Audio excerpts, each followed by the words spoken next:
You all know Salisbury is one of the top garden centers in Alberta, but did you know that behind the scenes, back of retail, we have over 4 acres of covered growing space. We grow most of our own annuals, a lot of our perennials, all of our vegetables, all from scratch. Today, we're gonna take a walk and we're gonna see what it takes to make us tick.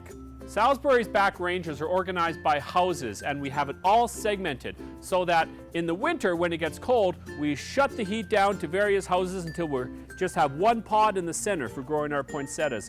In about January, February, in that pod, which is called propagation, which is where we start all of our crops, we start moving out, we start opening houses as we fill them.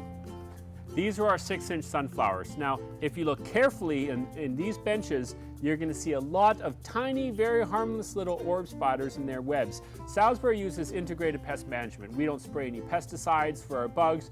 We use predators. We have about 8 or 9 species of naturally occurring predator here, and the predators take care of the bugs for us. This is our propagation area. I like to call it the nursery. This is where the millions of annuals we grow start. This is what we call our rolling bench house. Now we call it rolling bench house because of this. The benches work like the filing cabinets in a doctor's office and move back and forth, so we only have one moving aisle. And what does that do? That makes us more space efficient, which means we can grow more per greenhouse, which means we cut back on the resources we're using. This is a soil room, but realistically, this is the beating heart of the entire greenhouse. It's in the center of the greenhouse structure, and this is where all of our seedlings from the propagation house we saw earlier, they all come here once they've reached transplanting age. And when they reach transplanting age, we pop them out, and we'll plant well over 1 million of these pots of annuals this spring. And from here, they get transported to various parts of the greenhouse depending on the kind of condition that the plants need to grow in until they're ready for spring sales.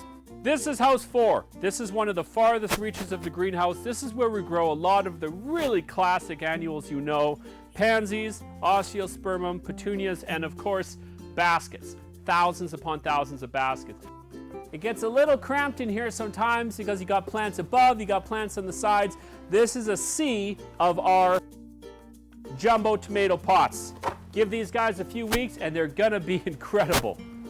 In terms of our numbering system, this is house 39. This is the last greenhouse, which means we have 39 greenhouses of various sizes in the area. It's a big operation.